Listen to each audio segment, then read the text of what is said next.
ready. GMA Weather, serbisyong totoo ng GMA News. Mga kapuso, sandali nga lang po yung pagulan kahapon pero marami ang ibinuhos ito, lalo na dyan sa Southern Metro Manila. Thunderstorm ang nagdulot nito at hindi yun mismong low pressure area o yung pong LPA. At sa naitalang datos ng Pag-asa at Project NOAA, mas maraming ulan nga ang bumuhos dyan sa may Southern Metro Manila, gaya na lamang dyan sa Pasay, Taguig at Muntinlupa, pati na rin sa ibang bahagi ng Maynila at Makati. Kaya po binaha ang mga lugar na yan.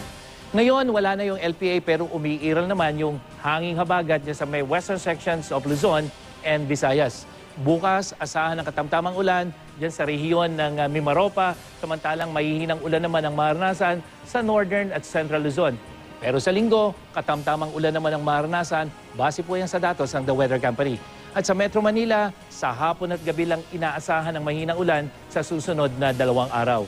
Ang kanlurang bahagi ng Visayas ang makakaranas naman ng ulan bukas, pero sa linggo, may pag-ulan na rin maranasan dyan sa eastern section, yan yung Samar Leyte area.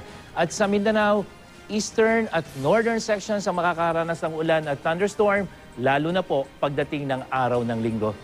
At yan ang latest mula sa GMA Weather. Ako po si Nathaniel Cruz, magplano para sigurado. I am ready.